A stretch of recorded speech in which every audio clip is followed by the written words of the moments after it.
Yeah, I think we're live now. Oh. And this microphone's right in front of my damn face. Yeah. Yeah. All right. Oh, okay. That went away. Hold on. Am I in focus? No. Do me a favor. Just hit the button right there. I don't know why that thing's turning off now, too.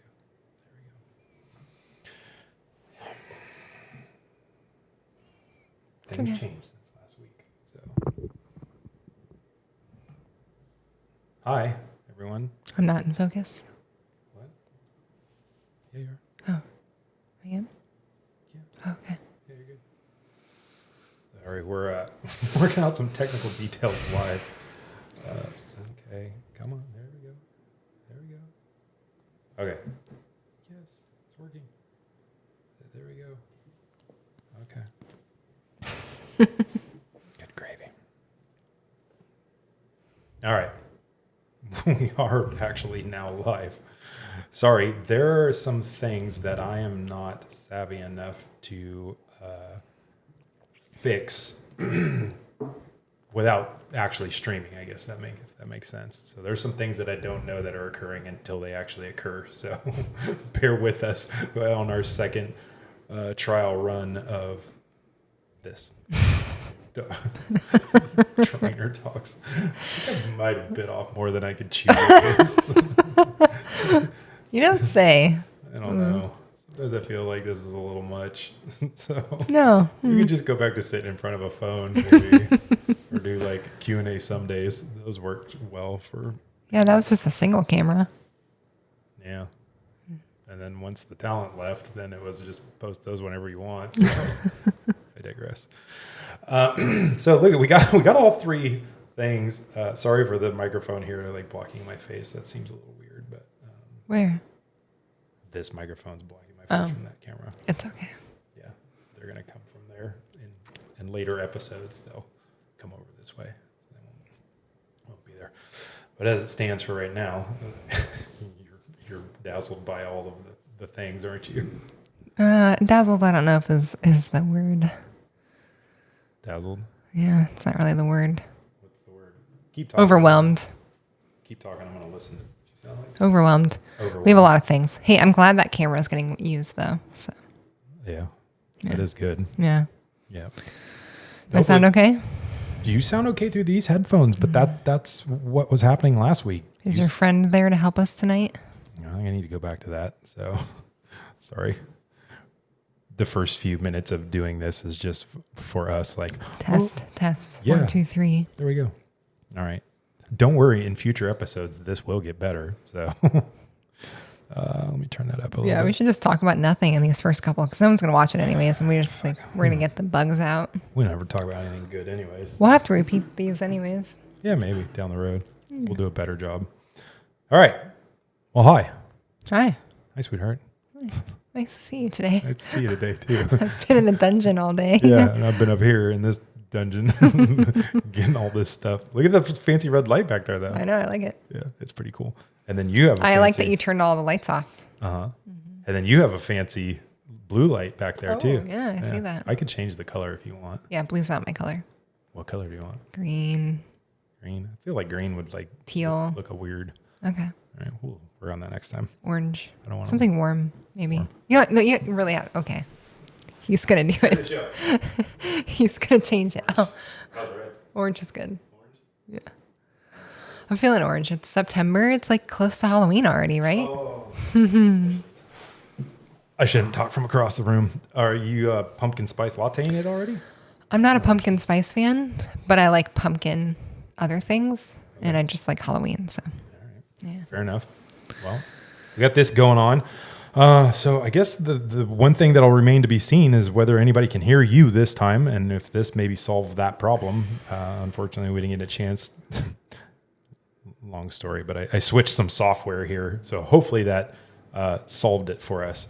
What was I going to look at? I was pulling up notes. Welcome to Trainer Talks. Jesus, we're 4 minutes in and I didn't even say that yet. So that's what we're here to talk about today is Trainer Talks.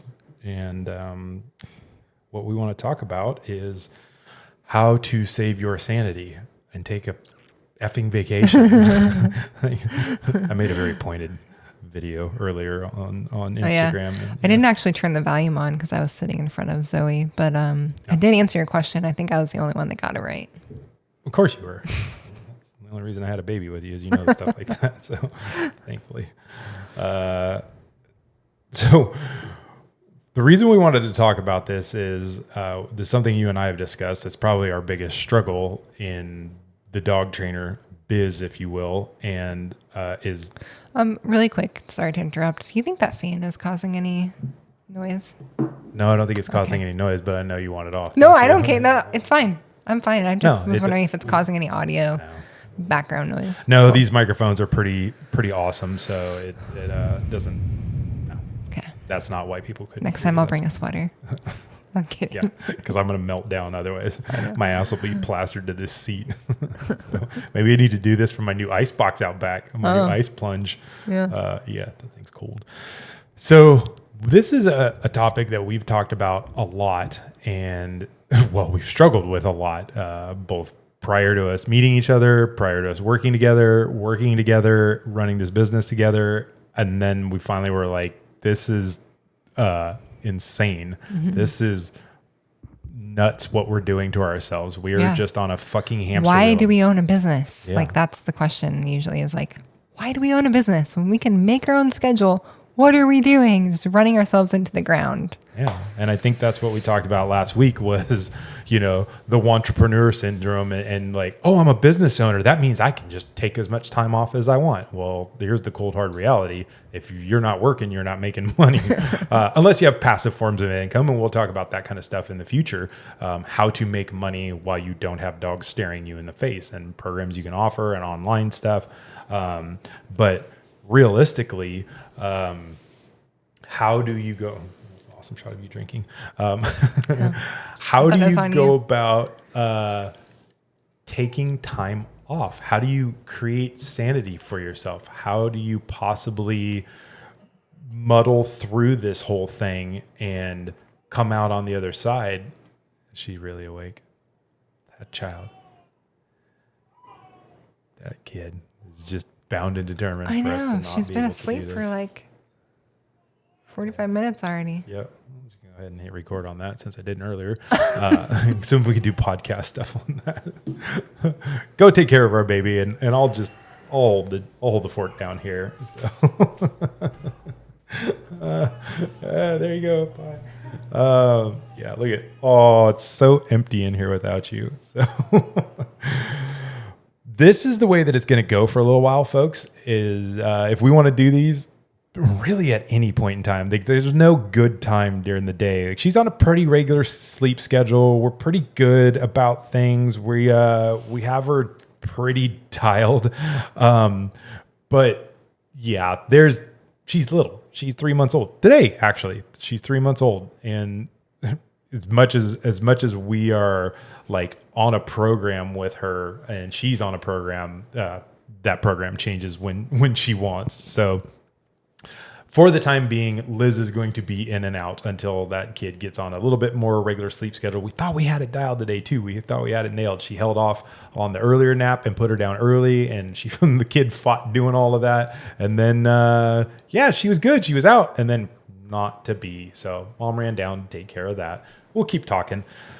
So this week's topic is again, how to avoid burnout. That's our overriding theme on all of this is for dog trainers, how to avoid burnout, how to create the life that you want within your dog training business. I think we all have this romantic notion that we're dog trainers and that's what we love and that's what we're passionate about and that's going to carry us through all the things. And you probably envisioned that and you probably started thinking about that when you were working for someone else, doing something else, and dogs were this magical thing that was going to save you from the drudgery of whatever it was that you were doing on a daily basis. Then pretty quickly when you start running your business, you realize that that is not what's happening. Now you actually are more beholden to your business than anything else. I know a lot of people that start before sunup and end way into the night. They're not getting much sleep. It's just constant. And I'll just leave all of the dog stuff out of it for right now. I understand that sometimes dogs come in with heavier needs than others. And so that just takes its toll sometimes. But really, we've created, I've said this multiple times to Liz and through the course of this business. Sometimes we create our own prison here. We create our own nightmare. And so that's what we're trying to help you avoid this week on Trainer Talks. It's save your sanity, take a vacation is the theme for this. And Liz is back with us, so thank you. I'm sure you're still in focus there. Nice. All right. I got to find a better camera angle for you at some point too, because you're looking at me, but the camera angle is from this side too. So I just thought you'd be turned more. So that's fine. Like this? No, it's fine. Or like this? No matter what ends up happening right now. What did you want? Well, I wanted the camera to like face you in the face, but yeah. I think this is my angle, like right here. So Okay. we're fine. Good. You're fine talking. I just want to from the front. Yeah. Anyways, technical difficulties. This is what happens when you have a live studio No one broadcast. cares about That's that true. stuff. Only you yeah. do. Since there's no viewers right now. Oh no, we have a concurrent viewer right now. Oh wow. Oh, nice. Wish I knew who it was. That's the one nice thing about Instagram is you can be like, oh look, so and so's watching. Yeah, but that's the problem is you get distracted and you start having side conversations with those people. Yeah, well, whatever. I'm supposed to be having a conversation with you. Yeah. So what I was kind of laying out while you're down there getting that baby back to sleep is just kind of what I've said to you before is when things are getting tough and we're overworked and we haven't had days off and dogs are tough and owners are tough and then the dog shit their crate, all of them magically or whatever. I just feel like sometimes we've created our own prison and we have an more free lifestyle than I think a lot of people even go into it. You're a very free spirit, and I had a career that left me a lot of latitude in my daily what I did and drove around. So I'm not used to working in an office every day in a cubicle, and neither are you for quite some time. So we have this free personality and free work ethic, I guess, if you will, and then on top of that. Now, when we come into something like this and it's limiting us from, before the baby here, the baby limits us more than any of the dogs do right at this point. So happily. Yeah, it's definitely a great limit to have. And I love her to death and wouldn't change it for the world. But now that's a completely different limitation on our day. So whether or not you get to ride your bike isn't my fault. I got 35 minutes in today Yeah. out of my hour workout. And I haven't completed a workout since she came. Since she came? Mm-hmm. I thought you completed some when I've been holding her. Well, that's just on you when you're feeling lazy. Yeah. All right. But that's something that's super important to you is biking and doing stuff. And before the baby came, this is pre-baby. Yeah. It is like we had... Biking, getting out of the house. Yeah. We like to travel. That's Do we? it. Yeah. No, we did. I mean... Yeah, we traveled a lot. We did things. Yeah, we drove around. Drove to Idaho and then over to Washington and took Dylan up there last year. And yeah. So how do you schedule all that stuff? I think is the question. And how do we make sure that we hold the time to do that? And I just listen to so many dog trainers and so many dog trainers and we know lots of people that are still working for other dog trainers and they don't have any days off or they have one day off. Or if they get 2 days off, they might not be back to back. So then you have split days off, which to me is got to be the worst thing on the planet. I don't even know it. I have not had split days off my entire adult life. It's not bad. Ever. It's not bad. Especially when you have weekdays off. Really? Oh, yeah. I've always had weekdays off. I mean, I used to serve and bartend. And yeah. But then having split days off, you never have 2 days in a row to go do anything overnight or anywhere. Yeah. I've never had that sort of flexibility financially to be able to do that much of anything. I lived in Hawaii paycheck to paycheck for the most part. So like my day off, I was already in paradise and it didn't take long to get anywhere. So it's not like I was going overnight anywhere. Oh, yeah. Okay. Fair enough. Mm-hmm. Yeah. For me, that's the exact opposite. I'm like, I want out of this hellhole for more than a day. Yeah.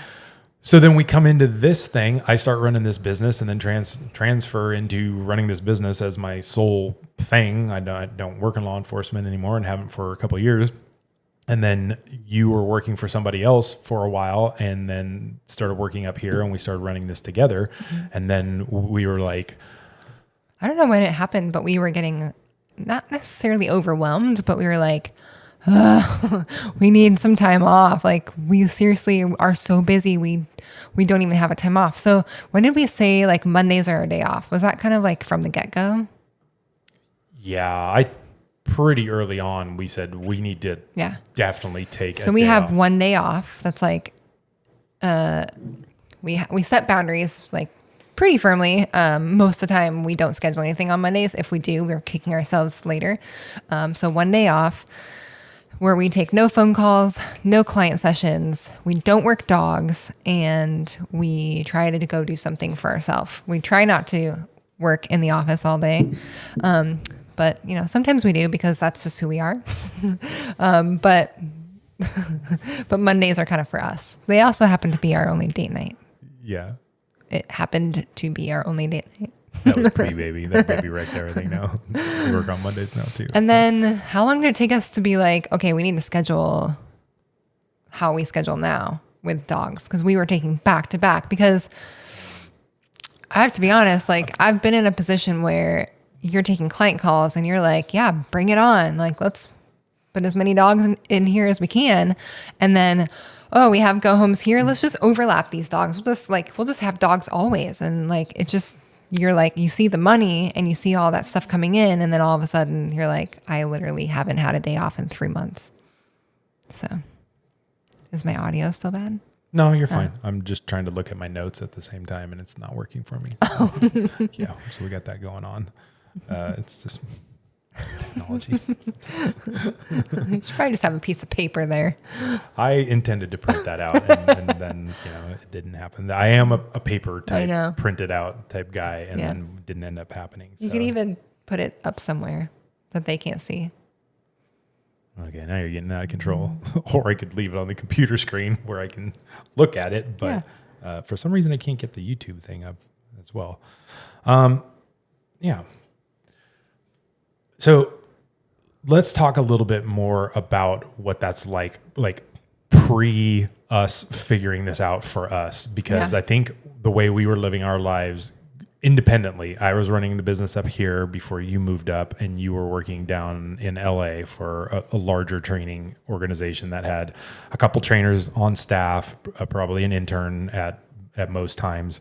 And so, you were in a space as an employee of exactly like you said. So, and I think those two businesses ran very similarly. That was the model. And I think that's the model that most trainers are looking at and struggling with right now. It's constant. Yeah. So we'll say like January 1, start of the month, you have a dog come in, and then maybe 4 days later you have, and let's just say you're going to take, 6 dogs total. That would be like a pretty decent number for a one trainer per. Maybe that's a little much for one trainer. Much. Yeah, pansies out there, they can't train 6 dogs at a time. Yeah, so let's just say like 4 is a good number. 4. You have one come in and on like a Wednesday, and then at the next week on a Monday you have another dog come in. And every time you're on a phone call with somebody, probably helps if I put that on me while I'm talking in my face. Every time you're on a phone call with somebody, if you're the owner and what you did down there was handle phone calls, after a while you were the person handling the phone calls and booking these people. And so the impetus for that is have dogs here all the time. We need, if our quantity is 4, we should always be at 4. Always. Yeah, whatever it is. So if we're at 4, if we're at 6, when you were down there, you wanted 8 or 10, yeah, or more. So it was always have that amount of dogs here all the time. And it was like we were failing if we didn't have that amount of dogs. Yeah. Yeah. Where's all the money? We don't have 10 dogs for 3 days, Yeah, because maybe you drop down to 8 because 2 of them went home. So then it's like, but to do that, to have that cycle, you would whether it's 4 dogs and to always have 4 dogs there, sometimes you have to be over that because you have to bring a dog in before one goes home, because if you see an empty crate sitting there, you're like, oh, there's no money sitting in there. And so it's a constant, you're actually above that number fairly regularly so you're always playing this game of one's coming in right as one's going out. So there's nothing left open. But then on top of that schedule, they're coming in randomly whenever you have a spot. Okay. So on this day, if they're here for 3 weeks, in 3 weeks into January, if we're starting January 1, we bring a dog in, then we bring another dog in, and then this person's like, I'm ready on January 10th. Oh, great. We're going to plug you in there. And you just keep plugging them in whenever there's openings. So then you're full. Then about 3 or 4 weeks later, let's just say we're on a 4-week training program, even though ours is 3 weeks, just for the simplicity of math in my damn brain. If you're on 4 weeks, then you're trying to figure out those dogs are now going home 4 weeks from the date they came in. So then you look the next group of people that you're coming in and you're trying to book yourself out. Those dogs you're plugging them in February 3rd because that's 4 weeks after the January 3rd one that came in. And it's just constant. It's just a constant shuffle match. And they're never not dogs here. And you're looking at that going, okay, so then if you're an employee somewhere, what you guys struggled with down there is how does somebody take a day off? Where in that schedule does somebody take a day off? Yeah, it was really hard. And I think there was a lot of pressure to fill the schedule like that. Like when there's, pressure as an employee from above to have that amount of dogs and that amount of money coming in. But also I would say like as a business owner, there's a lot of pressure for you to you need to pay your bills. So you want to make sure that you have a full schedule. And so it's really tough to plan around that, I think, or to even think that you can give yourself some space.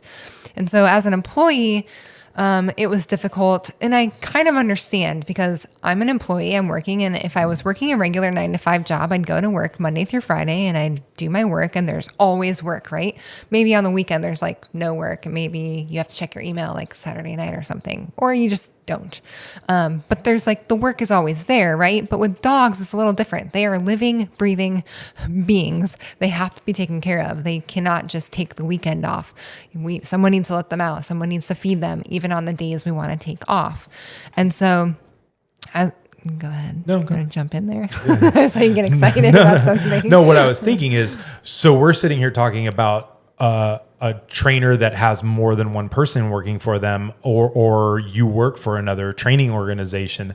And so if you wanted to take a day off, you could go, look, I know this is going to short you guys. You're going to have to carry the load, but I want to take a time off. I wanted to take a week off or 2 weeks off, which, would be really difficult in other organizations that we've all heard of. And so that you're putting and I think there's a tendency for people to make that employee feel like, well, yeah, you're going to really screw the rest of us, or we're going to have to be lighter on dogs there because we carry 10 dogs because we have the full complement of staff here. And so we'll have to do less, or then the owner's feeling the pressure of that, and then translate that into a single trainer organization. You working for yourself, me running the business myself, is I can't take a day off because those dogs are my only responsibility. Maybe I have an intern that can go walk them or something like that.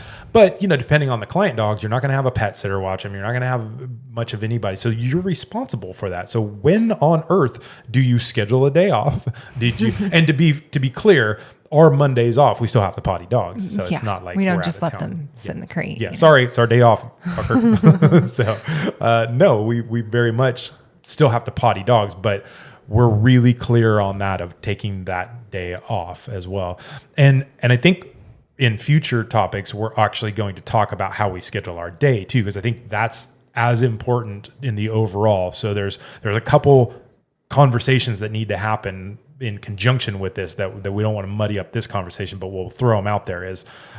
This is how we schedule dogs in. Then we're going to talk about the programs we have, and I don't know what order, we're still coming up with that. Yeah. But then we're going to talk about the programs we have and why it works for what we do. And then we'll talk about how we schedule our day to complement all of that and how we achieve these goals. And then we'll talk about the finances, good or bad. That's what Liz's face looks like when I talk about money. We'll talk about some financial considerations and some tricks and some things, one of them that you're doing in your business right now, to help when the money isn't literally sitting there in your space. So all of those conversations need to happen at the same time for this to work. But the real big challenge with this is on that revolving cycle of how do you take a day off when there is never a plan to take a day off? How do you take a week off when there's never a plan to take a week off? And so, like I said, for a single owner operation, or for Liz and I that are running this business together, it's just the two of us managing everything with this business: phone calls, client contact. We have our own. Well, before the baby wrecked everything. And I'm not even mad at that baby. He's so mad because he has to train dogs right now, and he's like working with clients by himself. Yeah. I know. We had a good thing I'm going. I'm the motherfucking CEO of this company. We had a good thing going. He'd sit and talk to the clients, and I'd be training the dog. And what she's talking we'll about is yeah, we will. That's just on private stuff. And it works really well. Homes. We'll see how those go too.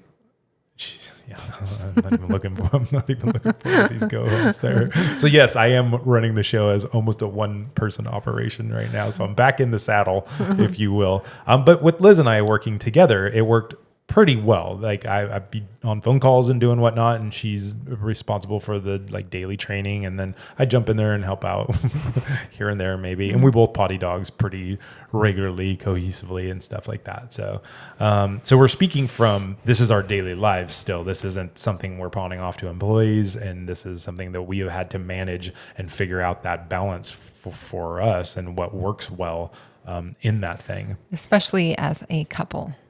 Yeah. Yeah. And I know there are a few couple dog trainers out there, husband wife teams or whatever, but boyfriend girlfriend teams. Sorry. I'm not speaking about anybody specifically, so I don't know why you're also sleep deprived. No. Yeah. So I think it's. Oh, that's a whole other topic there too. We'll write that one down. Yeah, that's a good one. Yeah, how to.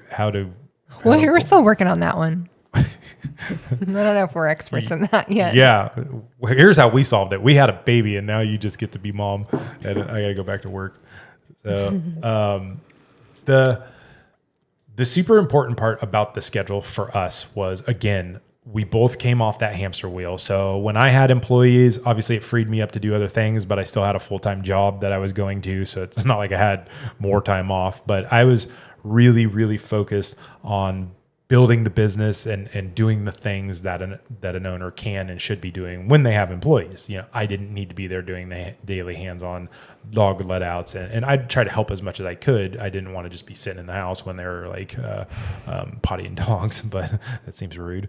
But you know, we were very much a team with that, but I didn't have to do the hands-on dog training stuff. So, and then when you had your own business, then it was all on you. And then when I didn't have employees any longer, and in the process of moving and moving into this place and getting that up and running, that was 7 to 8 months before you moved up here, I think it was. Mm-hmm. So we, no, huh? It wasn't that long, but yeah, you didn't move up till July. Mm-hmm. It's at least 7 months per math. So, yeah, I don't know. It's dicey. It was so long ago. Well, you didn't get this place until April. No, that's true. I didn't get this place. Oh, yeah, I wasn't in here until April. Yeah, that's so weird. It was a tumultuous time. But I think that was like that time specifically. And then the first year or so, like with just the two of us, it was kind of glaring at you like, oh my God, like how much work it was without employees. And I think there were many moments where you're like, let's hire someone. We need to get someone in here. We need someone to help us. You like really wanted to pawn it off on someone else so badly. And pawn is such a tough term. And then instead we just were like, okay, like this is going to be us. We need to figure out how it's going to work for us and how we're going to have sanity and still run the business and not have employees and everything. So does that. Yeah. And to clarify something there with the pawning off thing. Yeah, so for me, and this kind of talks back to that last topic about entrepreneur, I love running a business. I love everything about building a business. It's what I really, really enjoyed about the first business I own with the helicopter stuff is the, I hate to say networking because I sound like a fucking insurance salesman at a regional conference, but all the stuff that comes with growing a business, seeing where it can go, and as I probably laid out pretty clearly on the last one, not the daily nuance stuff, not the small The grind. Yeah. Isn't that part of owning a business though? Like, especially in the beginning, isn't What? like the daily grind, like in order to own a business and successfully have other people run it while you're not there, don't you need to be like, the ins and outs of the daily grind and like had done it for a while? That button again? Don't get mad. It's okay. Yeah. We'll figure it out later. Wasn't doing it last week. Oh. So it's the bane of my existence when things change. But I had a photo shoot, and so maybe I didn't do anything. I didn't touch anything. Yeah, well, But he'll blame it on me later. no. I don't think the cameras just magically change themselves while they're sitting in a drawer. So. Isn't that what you did all day? Is fiddle up here with everything? Yeah, I'm just kidding. And I edited a video and recorded. Yeah, there's a lot of fiddling going on. To answer that question here, and this is my personality, and this doesn't work for everybody. Yes, there is a component of daily grinding, and that has to happen. You can't avoid that. There's no way around that, and you have to pay your dues and work through that. In my opinion, the way that I wanted to run a business was I wanted to work as hard as I could, as long as I needed to transfer some of the daily nuance stuff. And that's like whether I wanted to hire a CPA early on. I am not good at taxes, bad at it all. So that baby. I want to make enough money to hire professionals that are good at the things they did. And then I had an opportunity to have a trainer probably earlier than we were quite ready for, but we worked really hard to make that happen and then hired that trainer. And that took the pressure off me, especially while I was working another job, to do some of the daily stuff that I was falling behind on training wise. So for me, the way that I wanted to see my business grow was making sure that I had enough business and enough money to, Liz has got to run out again, as to have enough money and enough business to hire somebody to outsource, if you will, the daily training and train that person and have them be competent and really good and diligent and stuff. But I really wanted to make sure that we had the ability for me to go do owner things. And I truly believe that in a business, if you're the only one, then you're the only one. And maybe that's your business model. And I'm here to support that in every fashion. Sometimes you just need to be more diligent about some of this other stuff. So while Liz is walking back in and I'm changing the battery, God, I really wish this battery would come for this thing. Sorry. The screen here, technical difficulties. I guess this is what happens when live broadcasts, like recorded live in front of a studio audience. She settled herself. That was nice. Yeah. Good girl. Yay. So the way that I wanted to move the business as quickly as possible is to have people there to do the things that I could hire them to do. As an owner, there are certain things that only we can do. That, like, we're the face of the business, and that would be making videos.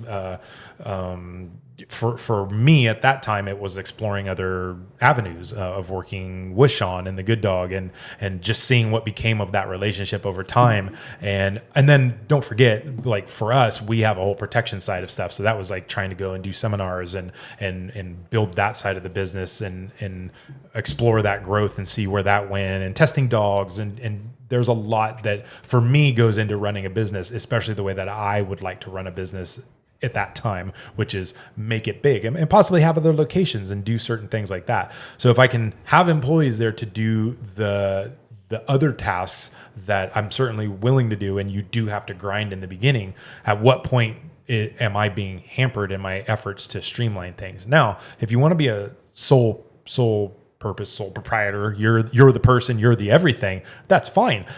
Decide how much work you can do and stay at that. But this topic about avoiding burnout and scheduling becomes even more important at that point in time, because those trips I went and did were mini vacations for me, even though I was working really hard and expanding things and going to Seattle and Denver to train dogs with Sean and do things that we were hoping to become something.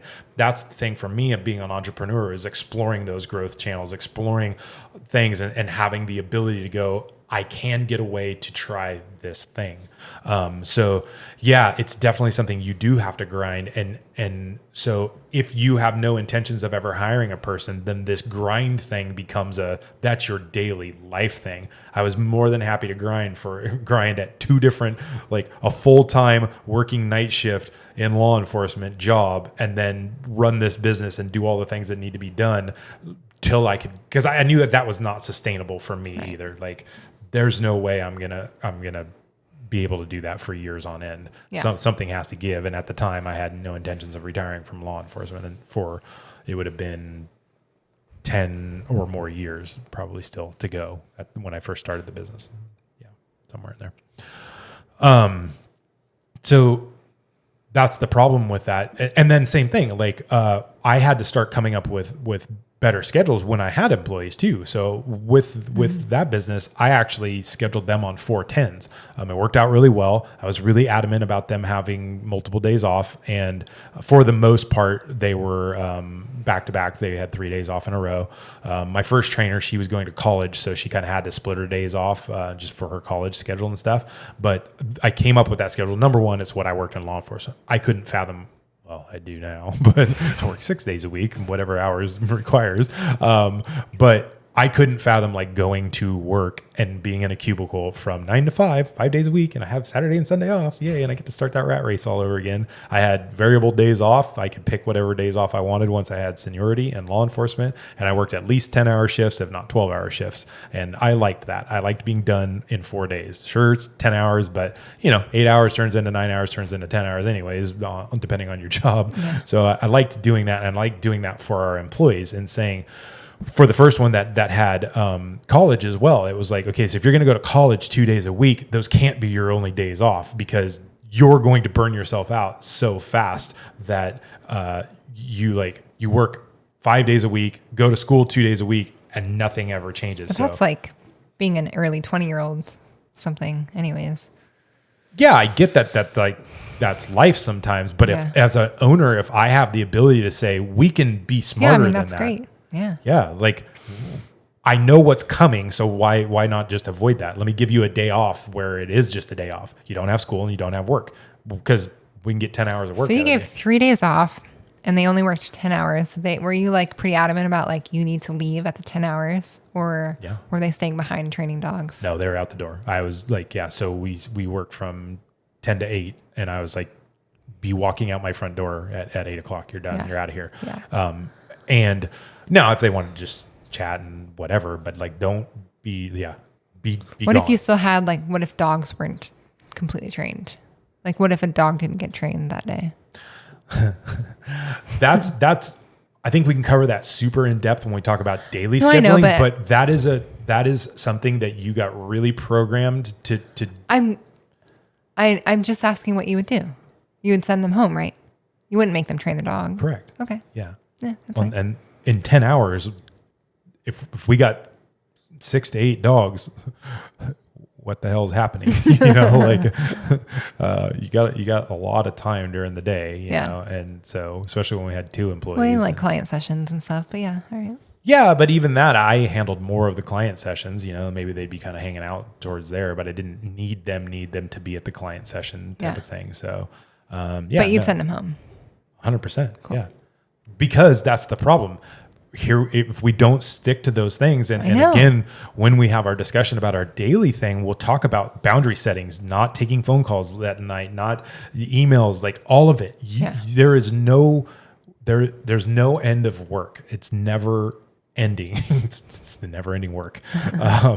You can literally run yourself out.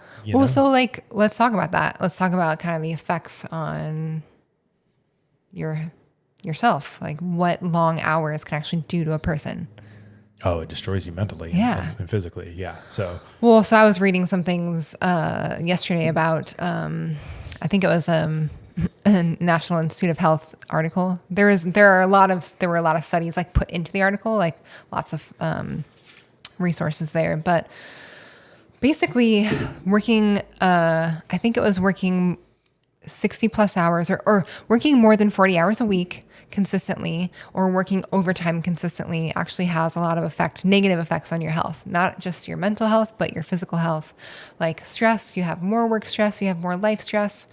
There's a cognitive decline that's measured. And then you have a lack of sleep, and then your health declines. You're not getting exercise. You're probably not eating healthy. Right. All those things are kind of related. So it's worth it to have a great schedule, right? It's worth it to schedule yourself some rest. Yeah, absolutely. That baby. She literally, doesn't do this any other. No, she literally doesn't any day of the week. She's like, yeah, fuck your Wednesdays.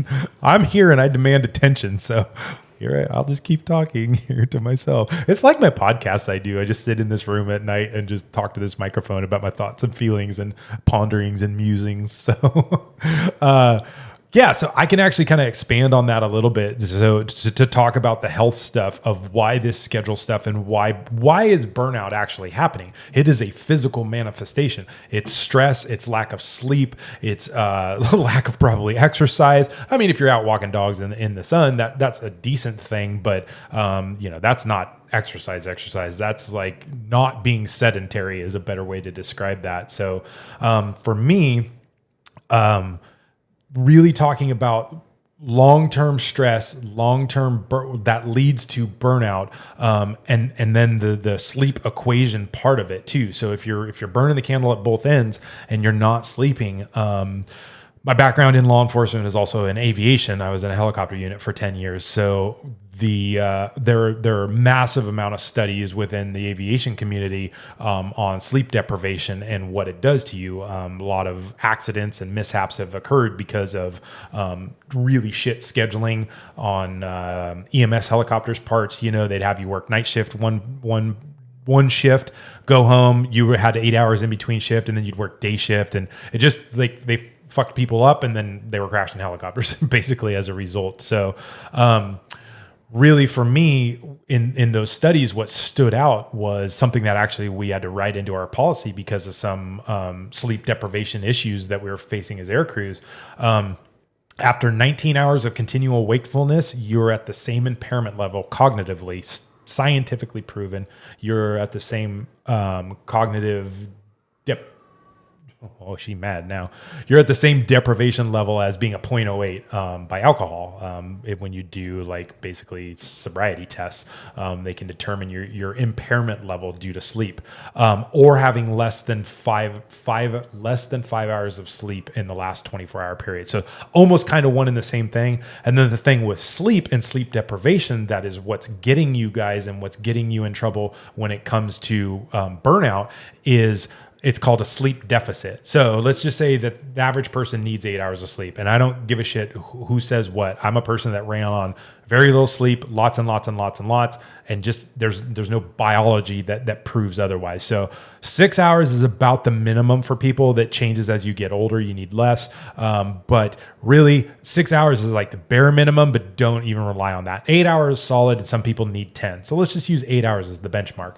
So if you don't sleep 8 hours tonight and you only get 6, you're at a 2-hour deficit. If you do that again the next night, you're at another 2-hour deficit. You're at 4 hours deficit. And that keeps going and going and going. And it's not as simple to dig yourself out of that deficit as to just go, okay, so then somewhere in that cycle, I'm going to sleep for 10 or 12 hours. You're not resetting yourself.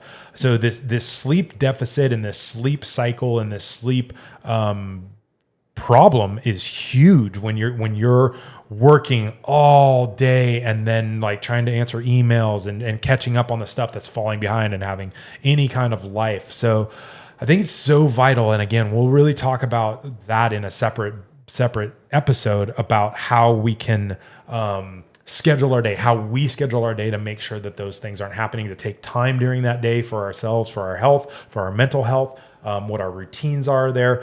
But on the issue of scheduling dogs, what Liz and I were talking about earlier is that constant cycle of bringing dogs in and cycling them through, and one goes out and another one fills its place. And in the same pipeline, you have multiple dogs that are in multiple stages of training, because you're just always looking at that calendar for however many months in advance and just booking people. And it doesn't matter if you're like us and you're taking 4 dogs or 6 dogs or 8 dogs or 10 dogs or 12 dogs. It's just that constant cycle.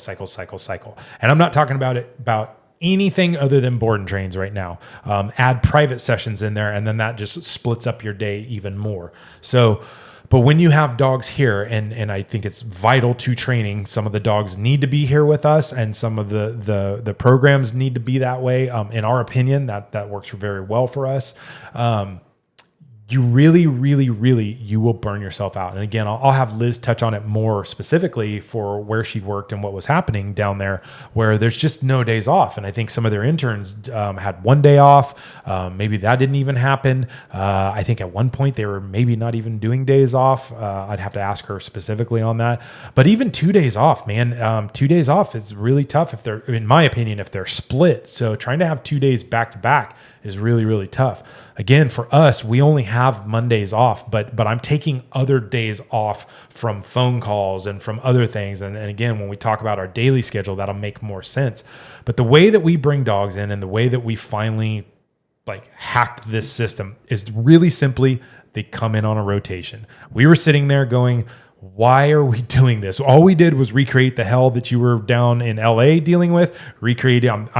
My hell that I created for myself in the business was based off of a shadow down there, and just we do what we do because it's what we've seen and it's what we do. And keep in mind, a lot of the people, I say this delicately, a lot of the people that are doing shadow programs and doing this stuff for people out there, they have businesses that you don't have. They have employees, they have managers, they have staff, they have somebody booking their plane flights and paying their bills remotely.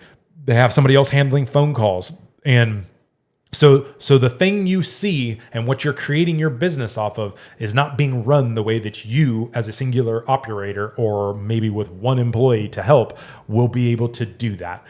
So what we finally decided after it's just the two of us, we're running this on a day-to-day. Obviously, because we're partners in this, I am not going to take Liz and go, oh, hey, I'm on vacation, so good luck. We're going on vacation together. So even though we're two people, we are one entity trying to take the same time off, or she wants to go ride her bike, or I want to do something. So, but we really are trying to do these things together. So the key to it for us was having them on a rotation. They are on a cycle, and we cycle through that however much and however often we want to. So it's really simple. If January 1st is our start date and we're going to book 4 dogs, and those are all 3-week programs, they all come in the same week. I literally will have them dropped off within 1 day or 2 days max. Sometimes if we're stretching that and taking more dogs, there might be a third. If I decide to do a 4-week program, that comes in on that same cycle and they're just going to go home a week later, or I can start that 4-week cycle and then start a 3-week dog 1 week after that. So then the dogs are still all going home at the same time. We love this for a lot of reasons. Number one, when we're done with that 3-week cycle, then we can take a break. We can decide, do we want to go back to back? We can go 6 weeks straight. Dogs come, so we'll take a couple days off. They all go home on at the end of that 3rd week. And when we create our programs, we call them a 3-week program, but the dog, and this is something you have to be really flexible on. The dog is not going home on the 21st day. I literally write in our program, it's a 19 to 23 day, maybe 24. What did I do? And yeah, it's 3 days prior and 3 days after. And I say in there, based on trainer and client scheduling, sometimes we just can't get the dog home to you on your 21st day, especially if we have multiple dogs come in the same day. So they understand, even though I'm calling this, and I don't even call it a 3-week program, I have a name for it in there as well. So I say, when I'm talking on the phone, this is the program. They're good. It's about a 3-week program, give or take. So they understand setting up front that this is the cycle that it's going to come home. And they understand that the dog is going to come home within a 21-day period, give or take. So they expect that, they understand that, and this is how we're going to cycle those dogs in. And then we decide when that dog goes home on let's just say the 21st day. All the dogs are home by the 21st day. Then we'll probably, if I have dogs come, I usually have them all come in on Tuesdays and Wednesdays. Mondays we don't work. And then so we're going to send them all home. They'll all be home by that weekend prior, and or Tuesday, Wednesday. It gives us some flexibility and some wiggle room. And then I will probably take off through the week maybe, and then start it again the following week if we wanted to do anything like that. Or that's when we then schedule, okay, we want to take a week off. We want to take 2 weeks off. We just did this for our baby, and I'll talk a little bit more about that. And this will kind of be a lot of different topics with how did we schedule finances? How did I take time off from phone calls and all that kind of stuff, and what it did to our daily schedule. But in reality, when we knew the baby was coming, we scheduled off. I think all the dogs were home by May 18th. I was really adamant about not having dogs here. And then we didn't have board and train dogs again until just now. August 24th is when they came in. So that's all of 3 months, if not more, without board and trained dogs here. Now we started up with private sessions again. I started handling those for existing clients, and then we started taking new clients in late July, trying to get those in as I was still making phone calls. I took probably 3 weeks off from no phone calls and stuff like that, maybe almost a month, somewhere in there. So it's working really, really well for us. And the nice part is it gives you a pause. It gives you a pause for a lot of things. It gives me a pause to go clean the kennel and there's no dogs in there. And so we can like deep clean that thing. That's another topic we'll talk about is how to set up your kennel, how to set up your home. If you're doing that, the kennel we had built and delivered and how well it's working for us. So it allows us to do some deep cleaning and handle some stuff. And if a crate got messed up, then we get a new one and clean all the stuff after the dogs all leave, because then they're all out. All this stuff gets cleaned, and then we're ready. We're reset for it. We're also mentally reset for it, even if it's only a couple days. Maybe I decide all the dogs go home by that Tuesday. They go home on the weekend prior, and then they're all done by Tuesday. Maybe I start taking dogs again on Friday. But we still have a couple days off at least there. So you get to schedule that. Finances obviously come into play in budgeting for stuff and having savings and being able to, pay bills and all that stuff is super, super important. So in doing that, you're building in that time off for yourself, and you're building in some flexibility. And then you can schedule yourself too during that time. Like I said, for us, it's Mondays, but you could get it all done in 5 days and schedule yourself off 2 days a week. Imagine that, 2 days off a week as a dog business owner. That would be crazy, wouldn't it? So doing that kind of stuff is super important and super. Look at that. We got 2 viewers still right now. That's awesome. Somebody say something if you can hear us. Type something on here. I want to see it. I want to know what people are thinking right now. It's so weird. That's the one thing about Instagram, was always like such an interactive event for us. So yeah, say it. Say what you're thinking. Tell me I'm stupid. Tell me my face is ugly. Tell me that super dope red light back there, it just doesn't do it for you. Anyways, it's so weird. Like I watch myself on multiple. It's a lot of stuff, folks. So. For me, that cycle is what saved our sanity. And then on top of it, we'll talk specifically about how we do our programs, the benefits to certain things. But we also did something in there. We started doing this before we got on the cycle, but we started taking dogs home for the final go home session. I will get into that at length of why I think it's one of the most vital things you could possibly do. What up, John? How does everything sound? Let me know that. I think that taking a dog home at the end of training is one of the most vitally important things that you can do to set your owners up for long-term success. And we'll definitely really cover that later in what we learned and the eye-opening shit that we found. But on this topic of how it's going to save you from burnout, you get out of the house. You get to go. For us, San Francisco's less than a 2-hour drive, depending on traffic and how bad it fucking sucks. I want to make sure I can trust you with my 2 at least precious dogs. That Mamacita is near and dear to my heart. So it's a good thing I like you folks and made sure that she's in the best home ever, truly. So getting out of the house, like we've taken dogs home to the coast. It was like a 5-hour drive. We actually coincided that, oddly enough, how this ended up working out for us. Early in the year, in January, my brother is getting ready to deploy. He's actually over in the Middle East right now for a year. And so before he left, he wanted to make sure that us as a family and us with his kids and everything like that got over. We went out to Fort Bragg. It's on the coast here in California.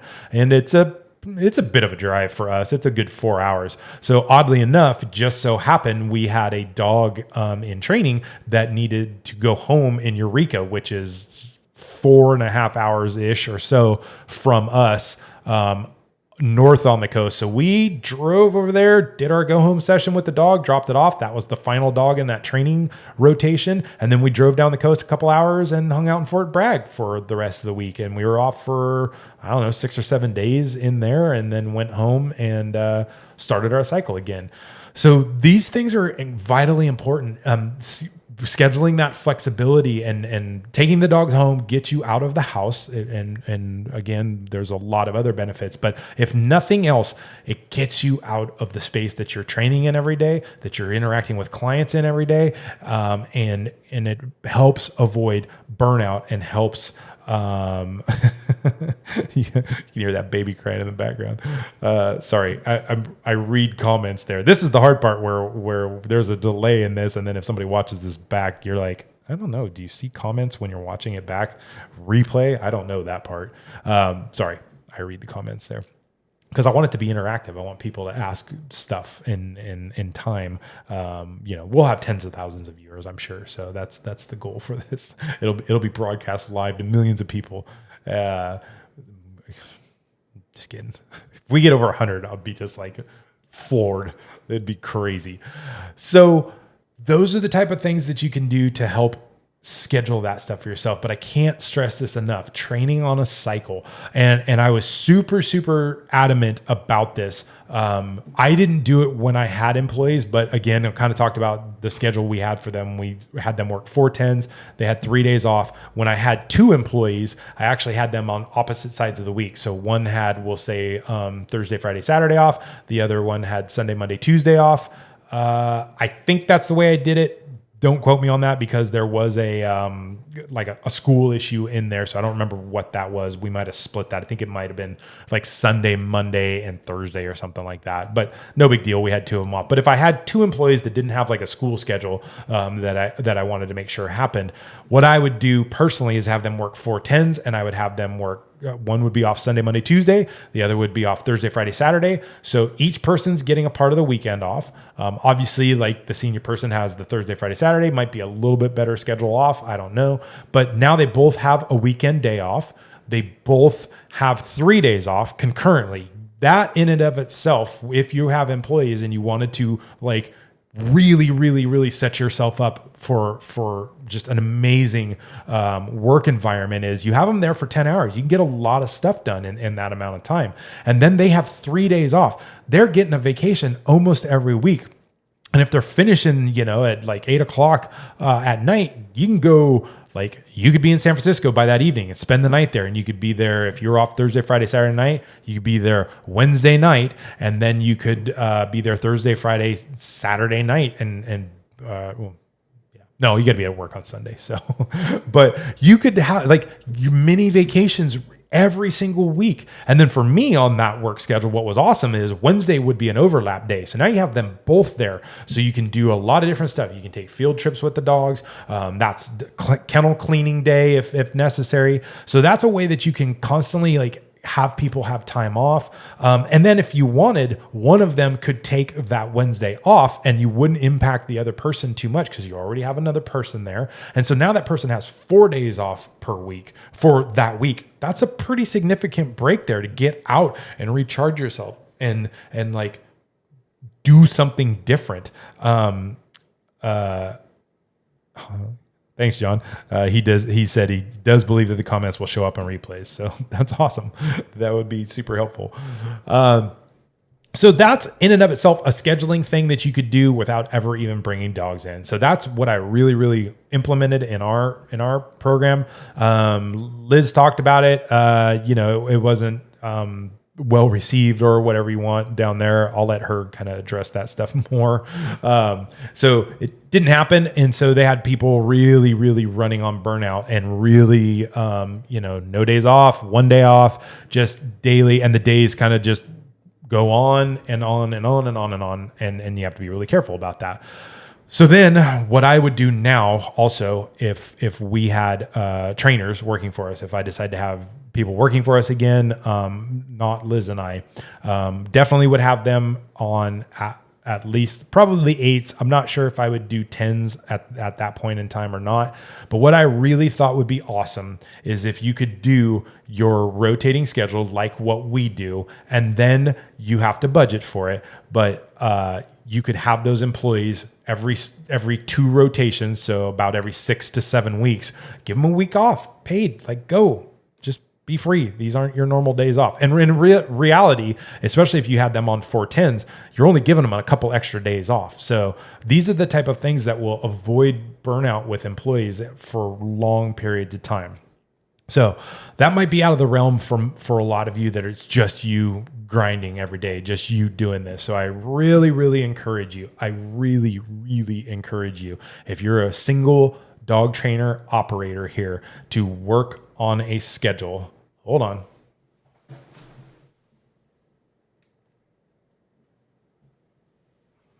There we go. Back in action. Sorry, I had to push a button on the camera because it likes to keep shutting off there. I don't know why. How far are we into this thing? Ooh, around an hour. I just encourage you with I'm really, really, really a huge advocate of the rotation that we're on, and what it does for us is it gives us the ability to be extremely flexible. I know right now, looking at my calendar, I know what the dog training cycles are through the end of the year. And I was really clear. When we took that time off for the baby, I ended up boarding dogs here. We have a client that has a dog that I sold them. He's a dog that really is tough to board anywhere else. He's a 110-pound Mal, and he's a nice dog, but he's a lot of dog. And so they're not comfortable boarding him with anybody or having pet sitters and stuff. And I don't blame them. So I agreed to take him. I agreed to take another dog. And then I was like, well, fuck it. If I got 2 dogs here during this baby time, we didn't know exactly when she's coming. Obviously, she was like 6 days late. And so I was like, yeah, it is what it is. It wasn't ideal. I didn't really want to have to come home and deal with the dogs other than my own. But it ended up working out. And then we boarded some dogs off and on throughout that time period of time, just to keep money kind of rolling in and keep the savings where we wanted it to be. So it ended up being a good opportunity. It wasn't as much time off as I really wanted to, but I looked at stuff and was like, hey, let's not put ourselves in those financial binds. If I'm already here taking care of dogs, mentally I'm okay with it, and so I can just come here when they're boarding with us. We're just basically pottying them a couple times a day. So it worked out pretty well. For, like I said, months. We took months off. But really, really, for the rest of the year, once we came back, the schedule that we really wanted was, I don't want to have dogs here the week of Thanksgiving, and I don't want to have dogs here the week of Christmas and after the New Year. And then my brother comes home. We're not sure exactly where in there, hopefully before the holidays, but I don't know whether that's going to happen.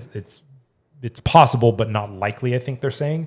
So I look at that and go, and then he has another trip scheduled for the coast at the end of January. So I don't want to have dogs here during that time as well. So I looked at our schedule. I have our cycles built out now through February. I know when our dog schedule is in February, and I'm already starting to plug people into these different spots. I have dogs coming in. I decided to just keep dogs in on a cycle so we could take that time off during Thanksgiving and Christmas.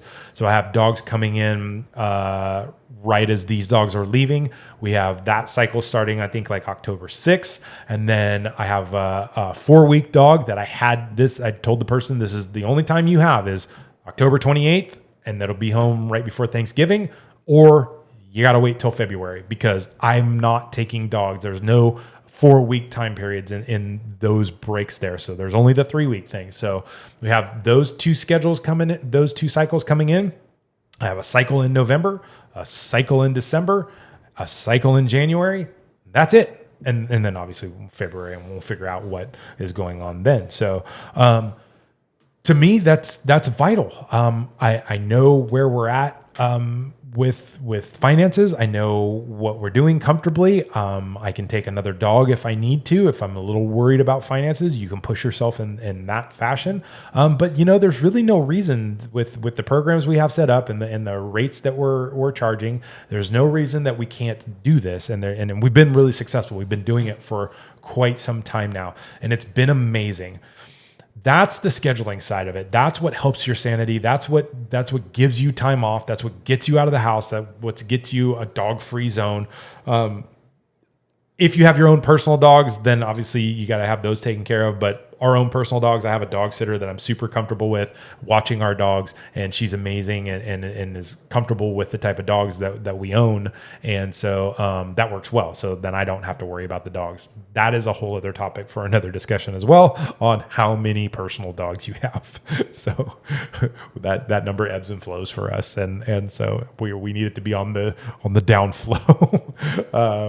But that to me is key number one on the burnout, because that hamster wheel that I keep talking about that trainers are on of just constant cycle.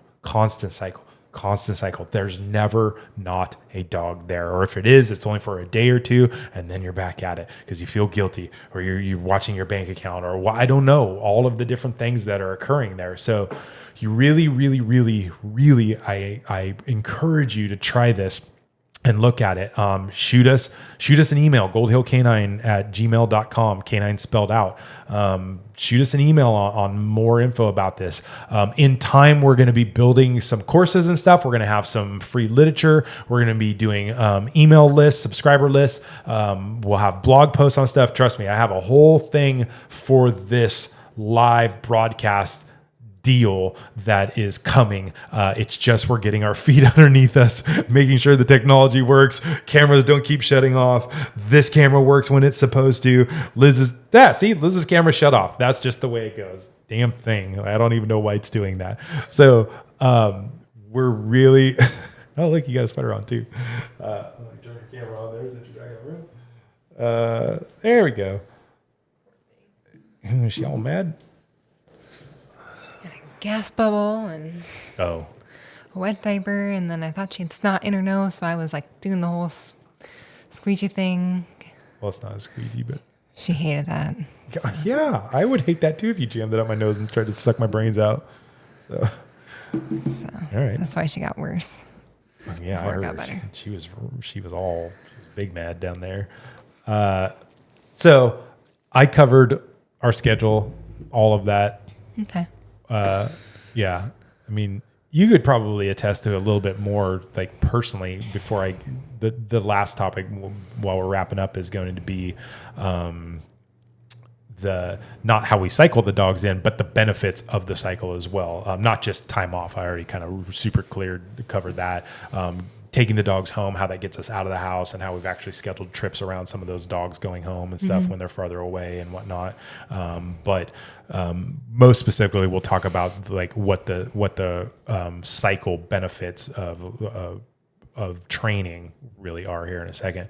But yeah, just kind of share a little bit more because you worked specifically in an environment that everybody got burnt out. Like it happened bad, and why you think that happened, where things could have been improved. I talked about a 4-10 schedule when I had 2 employees, other than the one being at a school schedule, so we couldn't do that. But I just kind of laid out there, if you had an employee or 2, putting them on 10s gives them the ability. One could be off Thursday, Friday, Saturday. One could be off Sunday, Monday, Tuesday, and they each have a weekend day off. They have 3 days in a row off. They would both be there on Wednesdays to be able to clean, or you could go on field trips with all the dogs. There's a lot of stuff that could happen on a Wednesday, or if somebody wanted, they could take that Wednesday off and then have 4 days off and go do something. But your 3 days off would be a little mini vacation every week anyways, just by simply putting people on 4-10s if you have 1 or 2 employees. And then what I talked about for us is if we had an employee, what we had talked about is doing the cycle thing and having them on whatever it would be, 4-10s or 5-8s for weeks, and then every like second rotation, if we train for 6 or 7 weeks, at the end of that second rotation, we would be like, hey, everybody's off for a week. No dogs in here. Everybody's off for a week. You have your normal 3 days off, and we're going to give you 3 additional days off, paid, whatever, and just go. Like, you can get a lot of stuff out of somebody for a long period of time for that. So that was kind of like how to schedule employees and how to build creative schedules. But talk more about like what happened when you were just working every day, just grinding. Like it felt like it never ended. Like I never got a reprieve. And then when I did go away, like if I went to the beach on my one day off, I didn't feel like I was off work. I felt like I felt guilty for being away. Like I should have been back there. It was this really weird phenomenon, and it probably wasn't necessarily just due to the schedule. It was probably more so just the work environment and everything as well, and who I worked for. But I think it was really hard, and I've done that to myself. Even I won't get into that, but it was really hard. And so I'm picturing the schedule in my mind. I'm picturing my Google Calendar at where I was working, and literally we filled every day. And I was probably to blame for the most part towards the end, because I had a lot of pressure from above, like keep the dogs in there, keep the days busy. And so there were days where, and I wasn't there working physically hands-on with the dogs, but I was scheduling that I would have them have, 4 sessions in a day. They'd maybe have a drop off and then a 2-hour go home and then a private session and then maybe another drop off. Like it would be a really long day. Plus they would have to be training 10 dogs. And to be clear, for those of you that didn't know, Liz worked remotely after she came up here. She was we'll call her operations manager, business director, like customer service.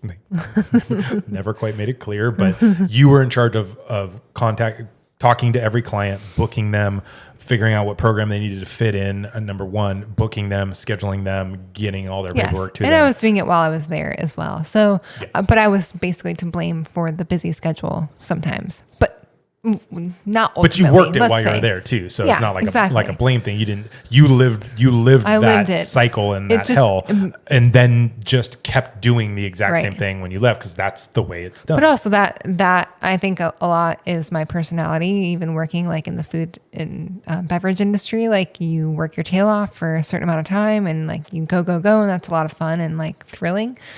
But I worked in the restaurant industry too, and I can guarantee you that you didn't work as long of hours per shift. Plus, like you go home and you don't have to think about dogs. And to make that clear, where you worked, most of the staff lived in that home, and so if you'd let me, I can tell everyone about it. Please expand on that. I am up here now. Yeah, but I don't know how for long, so I gotta make sure all the bases are covered. I am. So I'm trying. Not to steal your thunder on that, but it is how we live and how every other trainer lives. Is like, so you as an employee didn't leave the home. Right. Yeah. Like employees actually get to go home and maybe don't have to think about dogs, but we were assigned potties, like for 4 or 5 or 4 nights a week, assigned potties. So I had to do the dogs at night, do the dogs in the morning. Like that was our responsibility. Plus when you live in a place with the dogs who are in training and like a dog's barking at night, like you're correcting a dog in the middle of the night. Like you don't get any time off. So, and then just to be clear, like what our schedule was, we had a single day off. And then, like I said, I'd go away. I'd kind of feel like I was getting away, but didn't really. I had to be back maybe to help with potties on the day off, and like be back maybe to help with like, a client's coming to drop a boarding dog off. Like, I know it's your day off, but can you come back from your run in the forest and deal with that? It's like, and to help the intern deal with that, it's like, it's that sucks. But that would be kind of what a business owner would have to do. And so, I started to resent the dogs. I started to resent the clients, and it wasn't their fault. And then, my coworker, like we didn't get along because we were living together and working together, and like frustrated together and tired together. And it just like, it was this like big clusterfuck, and I don't recommend it. So, But you lived the dog trainer lifestyle as any other person listening to this that is running their own dog training business. Especially one who is very busy. Yeah. The only unfortunate part of it all is you didn't get I didn't get all the money. Right. Yeah. That's the tough part. Right now. I was like looking at it like, I see all these dogs, but I still have the same paycheck at the end of the day. Like, dang it. It wasn't terrible pay, but you weren't getting rich off of it either. No, yeah. And there... I won't say any more on that. But at least for us, we make all the money. I mean, I make more than you do, but yeah. We both get Amazon packages to the door with our names on it. So it's a definite thing. I don't think I like that camera angle at all. It doesn't do anything for us. The big wide angle one. I have to explore that down the road. So yeah, that's why I really wanted you to touch on that, because I think some people have perceptions of if you work for a big dog training company, like, and some of them do. I mean, we know dog training companies that their employees do clock out whenever they clock out. The dogs are there. Yeah, maybe they have like kennel staff or something. Yeah. Like they hire like minimum wage staff to potty dogs overnight. Like that would be ideal. I think that even I had heard at one point, like Blake within whatever the fuck he's called, Top Dog, yeah, whatever. It's not even close, I don't think. Yeah. I don't remember either. From what I understood, they just have cameras on the dog and nobody's on staff. And then Jeff overnight. had like a person that lived on the premises kind of thing and was, like a night watchman kind of thing. But even like potties and stuff, like that could be, if it was like a big company, I feel like they can pay a minimum. Like I'm thinking of the shelter I worked at, we had kennel workers and they got paid minimum wage, and they were like, what's it called when they're transitioning out of prison or jail, and they have like a working program on parole. Yeah. Probationers. Yeah. We Parolees? had like, sure. Yeah. It was like a work program. Work experience, work release. Yeah. Whatever it's called. Release? Do they get out? Yeah, people don't necessarily like thrive, like want to like scoop shit for their career, but there are people that need to. So that would be ideal for dog trainers. At me, I fucking scoop shit every goddamn day. No, I know. I'm just saying, like, if push comes to shove, you need to have employees. Like, maybe don't have your trainers that you pay pretty decent money do all that the grunt work, because at the end of the day they will be burnt out. Yeah, I think that's a challenging thing because what kind of a skill level are you going to get for somebody that's just there to clean shit, and do they care and do they do a good job, and is there advancement for them? And then you're also soaking up an income that could be spread amongst other people. But I think there's definitely a way to be away from the facility at night. You don't have to have the dogs watched there and stuff. So, but the reason I wanted you to kind of expand on how you lived and what you did is to not give people the perception just because you worked for a bigger dog training organization that had 3 employees plus an intern, or it was give or take. Yeah, anywhere from like 2 to 4, or sometimes 5, or I don't even know.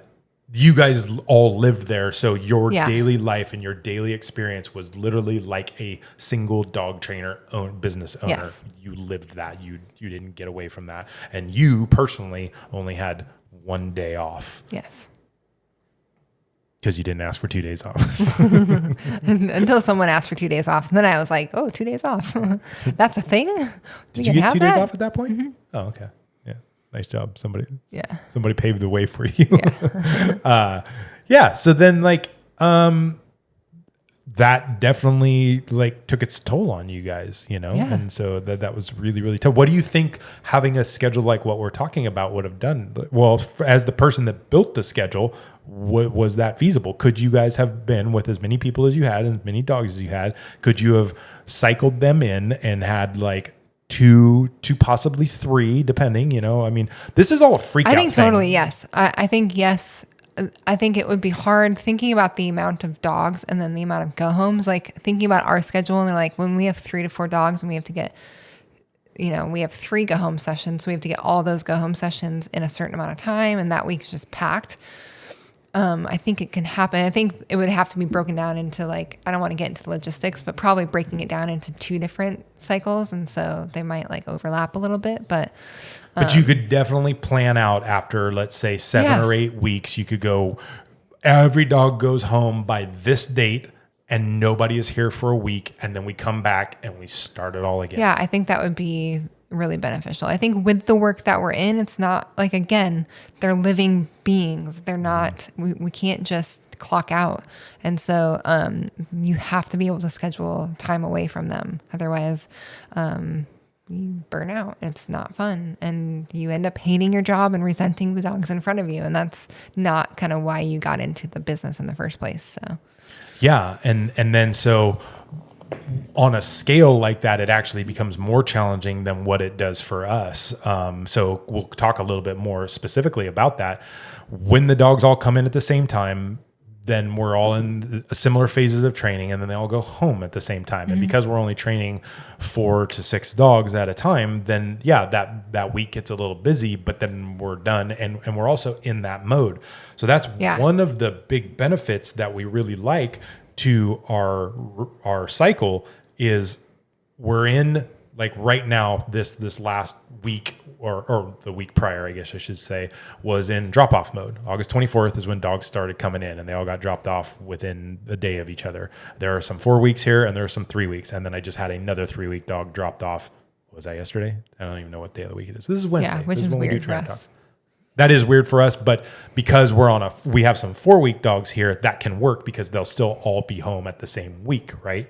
So we started that. That's where we're at. The dogs are all coming in and they're all adjusting to being here. We're letting them decompress. We're starting to work them, just through seeing where they're at on what they know. So have they had any prior training? What does that look like? What's their awareness level? How much shit are they going to give us? The 4-week dogs specifically, and I'll talk really specifically about our training programs at another time. But our training program is 3 weeks. And for a dog that has human aggression or severe anxiety, like we know it's going to be a struggle, we take an extra week because we know it's going to be a while before we can get involved in training that dog. With a human aggression dog that wants to bite the fuck out of us for days, it may take days just to be able, like, I could put a leash on you without losing fingers. And so we build that time in there so then we can get to the business of training them. And it works pretty well for us. So on that cycle, the thing that we really like about it is the fact that we're moving through in a similar fashion. The dogs are progressing here. Then as they've been here long enough, now we're having them out for longer periods of time on duration stuff. We do all the intro stuff for them. And then, let's say a week to 10 days in, then they're hanging out in the house. They can be in here on place for a couple hours at a time while we're doing other stuff. And we're not there just methodically training dogs every day, routine like a robot for a specific amount of time. It helps us it helps me kind of remember where the dogs are at. So if you have dogs like staggered in, you have to either think like, okay, where is this dog at? Or like when we had multiple trainers, we had to check in with trainers, like, where is this dog at? Like, who trained this dog yesterday? Where is this dog at? And kind of thing. That was always really hard. And then you're like, oh shit, this dog goes home in 3 days. Like, we need to get going on this. But now we know exactly where the dogs should be at about this time. They should all be in that same space. And that last week or so before go homes, it's like, okay, like things need to start happening. And then, then it's go home mode. We love that week because it's like crazy. And then, but the fun part about it too is, and then we also know what that schedule looks like by the time the last dog is dropped off, because let's say we have 4 dogs come in on the same day. The first dog that gets dropped off that day, we start looking at the calendar and we start figuring out when that dog's got to go home. And then the next dog that comes in, we already know what our calendar looks like and we fill in around that. And then the next dog that comes in that day, we fill in around that. And by the 4th dog, we know what 3 weeks from now looks like. where we're going, who's going where. We may have dogs that are local that are going home. We may have dogs that we have to take down to the Bay Area, and that's going to be an all-day thing. But then we'll schedule that dog last because then we don't have any dogs at the house. We'll go down there, drop the dog off, have an awesome dinner in San Francisco. It's kind of our little mini vacation, and then we're good, you know. And so we know where those dogs are at, and we know where they're going to be, and we know what that week looks like versus that constant hamster wheel of dogs coming in. It's like you were saying earlier, when you were building the schedule, especially remotely, when you kind of have even felt worse when you were building the schedule. When you were down there, you're like, well, I'm doing this to myself too. So, and you were the one kind of leading the go home sessions and stuff. So you could even tell people like, hey, I don't need you to sit in the go home. Like maybe it's just me and one of the other employees and the third employee or the fourth employee and the intern. They're off still training dogs and stuff. But you were constantly feeling when you did it to yourself, and then when you're remotely doing it, it's like you said, you're training dogs, and then you have a private session, because don't forget, we still do those, and we have puppy sessions, we do, and so we have different programs that are happening in here. And then at the same time, like, oh, shut down because a dog's getting dropped off. And then right after that dog gets dropped off, you have a go home. And in that same day, you have to do two different things. You have to go from this dog's getting dropped off and wants to eat me to then like, let me decompress from that. And then 30 minutes later, I got to go talk to people whose dog was trying to eat me 4 weeks ago. And now I got to talk to them about that. And where was that dog at? What was happening? It's such a tough, like jumping back and forth. Yeah. And the variability is cool. It seems like it's like, oh, but it's always variable because today I have a go home and tomorrow I have a drop off. But what ends up happening is that variability is really like killing you. It's too variable. There's no consistency. And I think I like what we do also is like the harder dogs are here for board and train. And so the harder conversations have to happen that last week with the owners, with the go homes.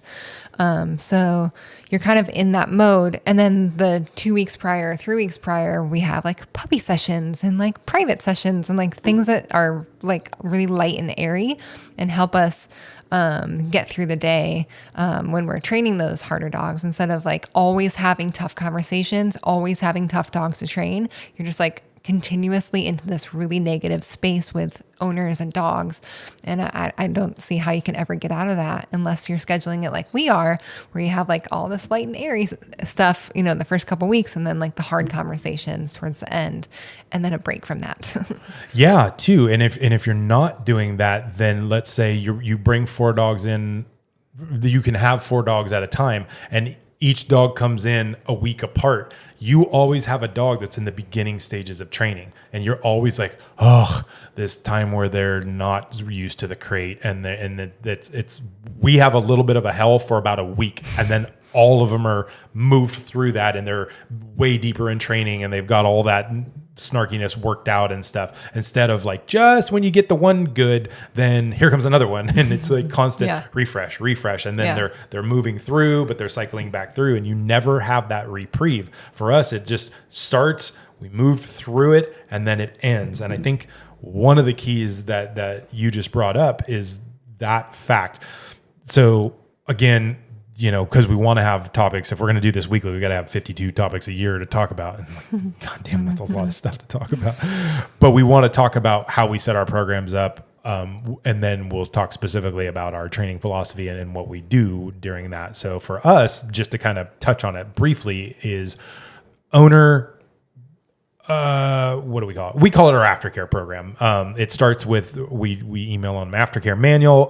We have our go home sessions. We have 3 of them. And then we have a follow up and aftercare. We have walks, all this stuff that we help owners with. So the transition back to the owner is a very specific process for us that we've very, very carefully crafted over mistakes we've made, things that you saw that could be improved from that organization, and the shortcomings from the standard, dog trainer thing. So we really, really made sure that we can spend the time at the end with the owners. So the great part for us is when now we have 3 go home sessions. The first 2 are at our place. We take the dog home for the third one. And the first one is just talking. They don't see the dog. So it's an hour and a half on the schedule, sometimes 2 hours of telling them about their dog, everything we've learned about it, and then here's life. This is how we're going to make you better. And we have to really get into it with owners and really talk about some psychology type stuff. And so we have to be able to spend that time with them. And so those conversations they're long, especially when they're heavy conversations with the really challenging dogs. So we have to be able to clear that space and have that space. And since I'm the one that kind of does that initial talking on the first one, we do it as a team, but it's a little heavier on my shoulders. The second one, Liz is up and loves teaching the owners the hands-on stuff. And I'm just there kind of making snide remarks from trying to. And eating snacks. Oh yeah, the snacks the snacks are the best part when I'm in there. The funny part is now that you're just hanging out with that baby, kind of popping in and out, like, oh look, I got a baby. You haven't been having as many snacks, huh? No, I don't have any snacks, but then you're just in and out getting snacks all the time. You're like, Yeah. oh look, I got this baby, I'm gonna get snacks. And I got to breastfeed a baby though, so I got an excuse. Yeah. Well, I got to support you breastfeeding a baby, so like I need snacks, and it's really hard to sit and eat snacks in front of people. I've been in the kitchen before, It's really awkward even in when you do it in the kitchen. Yeah, I'm bored of shit. So It just makes me think of someone in particular. Oh, you never thought of that, huh? nope. You just fucked up my whole snack program now. Yeah. Not that we're gonna be doing it for a while, anyways, like that. But yeah. No. Shit. Never saw myself in that light. It's such a deep inside joke too, on so many levels. Yeah, other than the snack routine. So we have the first go home where you talk a lot, and then the second go home we do all the hands on. Yeah. And then we bring the dog home the third go home session. So you're kind of, what was your point there? That I like snacks. No, my point there is once we get into that, hit that button again, please. Once we get into that space of now we're ready and the dogs are now, we know like, okay, that's coming up. So the dogs are all where they need to be. We almost never, and I'm going to say we haven't in an extremely long time. We don't ask for more time. No. We don't need to. No.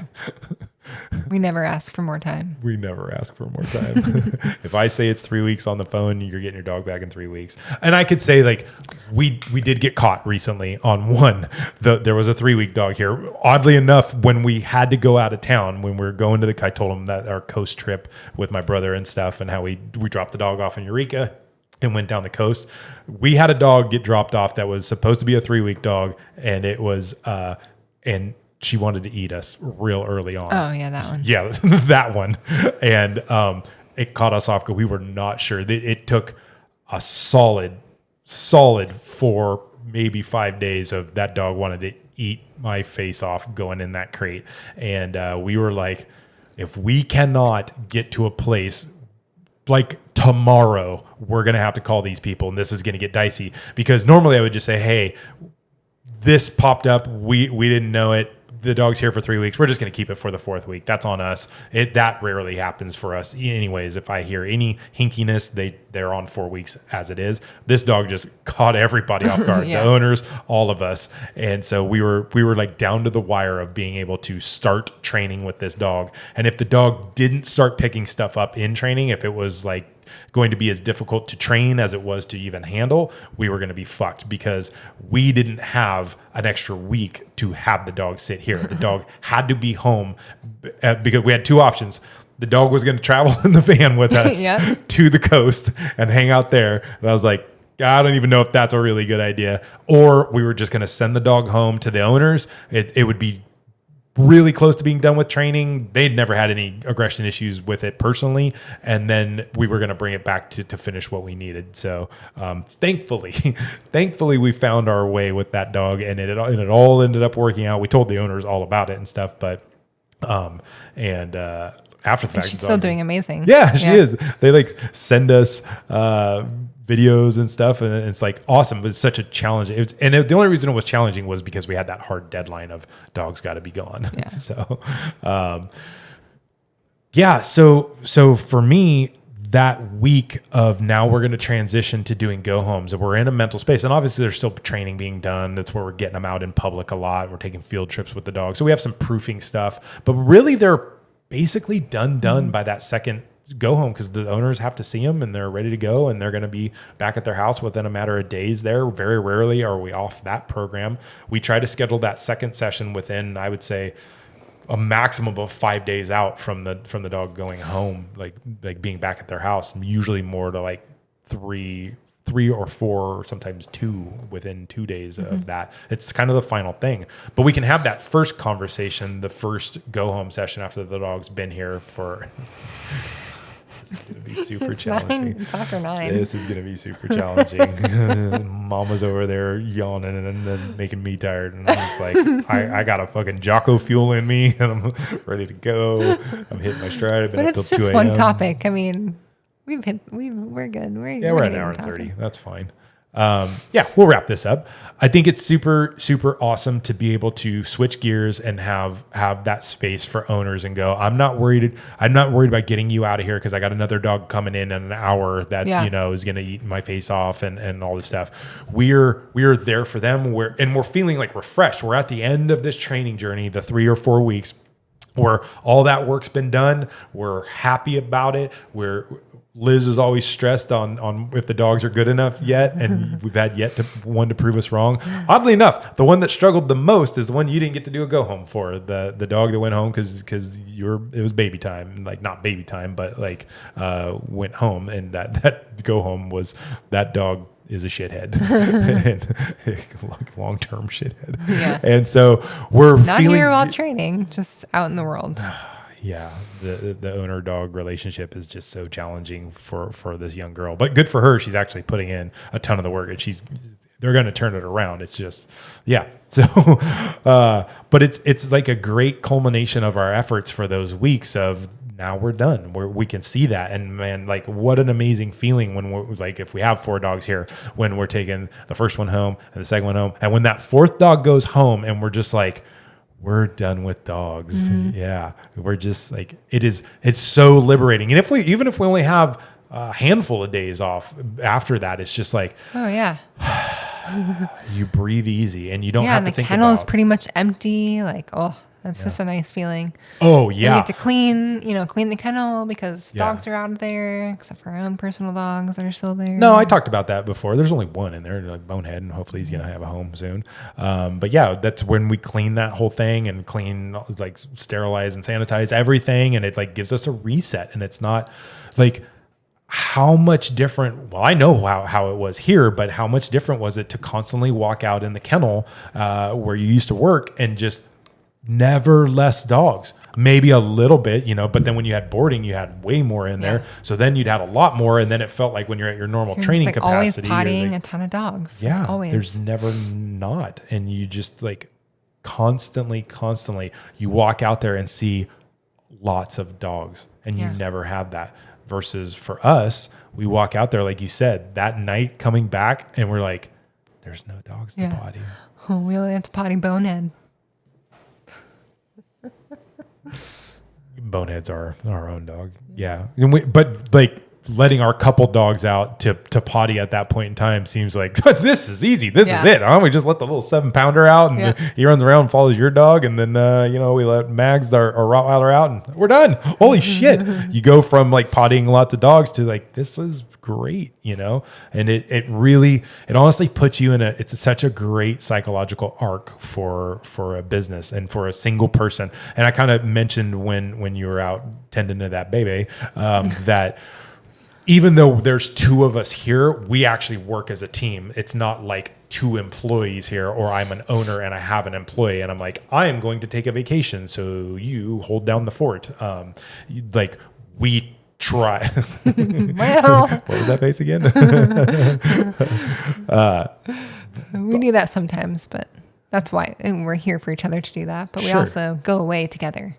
Yeah, that's what I was saying was it's super important for us. Because we're a couple, we're trying to schedule things together to go away for.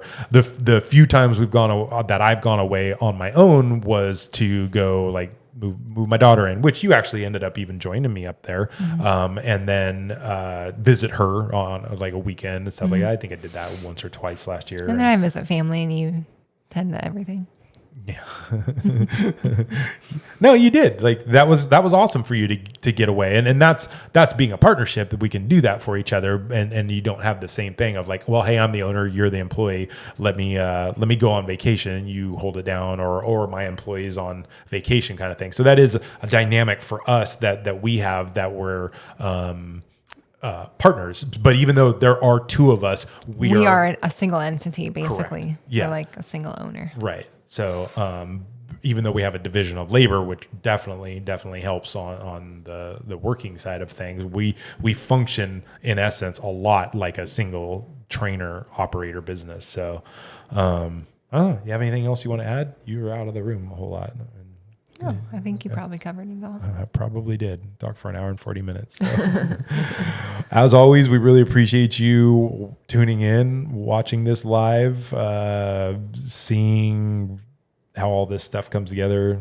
That new fancy light I got right there, light up Liz's face and have some light on that. So yeah, we'll see what it all sounds like afterwards. I have no idea till I replay this back, and keep tuning in. These are only going to get better Yes. and more, hopefully less scattered and more. Yeah, I mean, part of the scattered is takeaways. We want yeah. people to have takeaways and maybe some actionable items, like what they can actually apply to their own business, hopefully to help you out. Yeah, and one of the things I threw out there too on my long-term plan is to have blog posts that follow up with this that you can get on our website. Mm-hmm. We'll have an email subscriber list for tips and tricks that kind of like tie into this and stuff. Like have a whole like thing, and then we'll probably at some point have some guides that people can download. We'll have some courses that people can buy and stuff that kind of ties into all this. But for right now, we just want to kind of offer our experience, our 2 cents. Yeah, or 1 cent for what it's worth, which is 0. But yeah, if we can throw some stuff out there and help folks and go like, yeah, man, we were on the same hamster wheel that you all were. I don't know why I came up with that, like hamster wheel. That's like my new catchphrase for tonight. But we've been there. We've been in the exact same position, no matter where we worked, how we worked, what was happening. I was an owner. You were an employee. You were an owner of your own business. This was your future. if you didn't end up working for somebody else and you just traded one purgatory for another one. Mm-hmm. And then I was in my own version of it up there. So it's so common. And my personality would have been like, I'll take as many dogs as I can. And sure, I'll take, I would have just run myself ragged. So, yeah. And every single person you worked with at TGD, whether they were an intern and went on to do their own thing, like every single one of them is on this. They're just on the treadmill. They're just running and never getting any closer to the wall. Yeah. Just running. I think some of them are doing quite well and achieving some goals, but it comes at the cost of like, when do we stop? When do we remotely get a break? So our friend Laura has been amazing at coaching. She's coaching a video stuff. We strongly encourage you to go check out Seen, Heard, Felt on Instagram and look at what she's offering video content wise to kind of help get clients rolling in the door, so then you can start implementing some of the stuff we're talking about.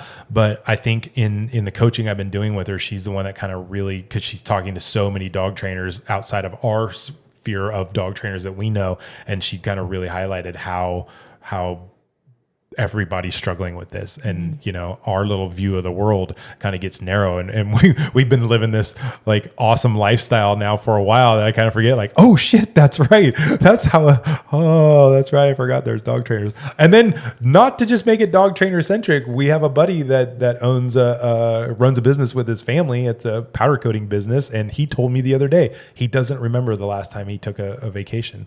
Yeah, when I was talking to him about business stuff, and like he's not sure since they've been together that they have actually gone on a vacation, like longer than a week. Wow. It's just usually his days off, a couple days, maybe they take 3 or something like that. Like, so this is for everybody that's in a very small self-employed business type thing. We have friends that run a bike shop, bike repair shop. They're in the same boat.